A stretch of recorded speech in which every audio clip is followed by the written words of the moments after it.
bah voilà, il est fini. Je l'ai décoré un petit peu, mais sans trop en faire. Avec donc le bloc de chez Action. Je me suis servi de 2 feuilles et puis les die cut. Voilà. Donc on l'ouvre. Hein. Donc voilà, ici vous pouvez mettre une photo comme ceci. Là, j'ai fait pour mettre la photo ici, avec les petites inscriptions. Ici, c'est pour vous montrer qu'on peut mettre une photo là et une photo là. C'est aimanté maintenant. Donc évidemment, sous toutes les interactions comme ceci, on peut faire la même chose. Donc j'en ai rajouté. Voilà. Là, j'ai fait ma petite pochette et dans le coin, j'ai collé le petit Piaf. Donc, hop. Ici, voilà. Et ici, là, ça se glisse dedans comme ça. Voilà. Et évidemment, par contre, là, je n'ai rien touché parce que c'est des papiers comme ça, en fait, qui vont venir mater les photos.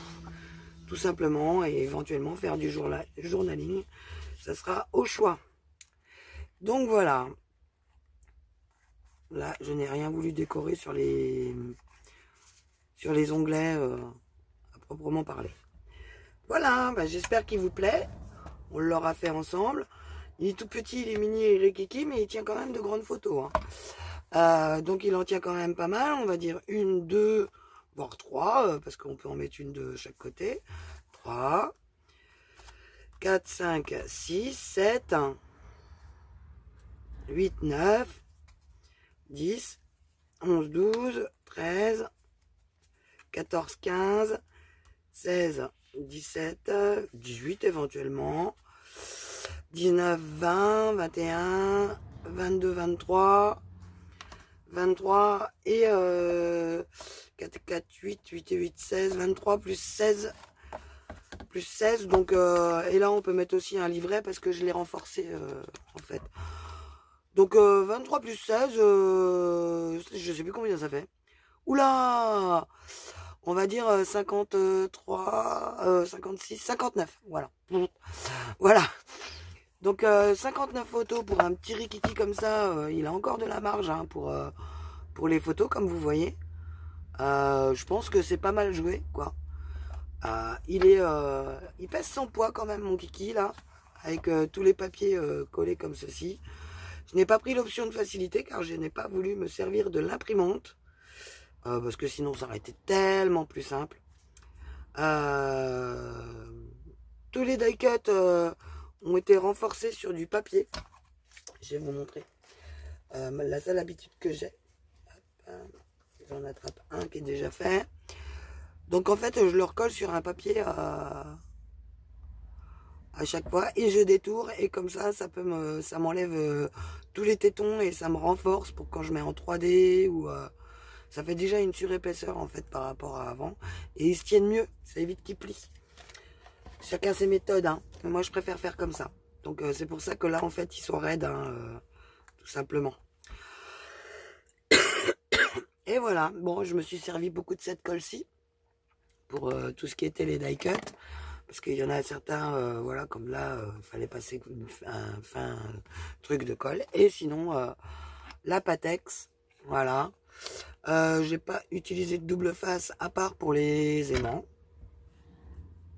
J'avais tenté de faire un truc, puis en fin de compte, je suis revenu en arrière. Donc celui-là, j'ai le transformé.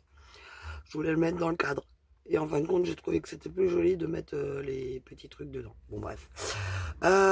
Faut que je cherche une idée pour la tranche. J'ai pas encore trouvé ce que je vais mettre sur la tranche. Et puis, je trouve qu'il est pas mal, moi. Je sais pas, dites-moi en commentaire ce que vous en pensez. Là, la couverture est quand même super raide et il bouge bien. Il s'articule super bien. Il se pose à plat, en fait, carrément, quoi. Vous voyez? Là, c'est les die cuts hein, qui sont en 3D qui gênent. Hein, mais sinon, il se pose à plat, il se tient parfaitement.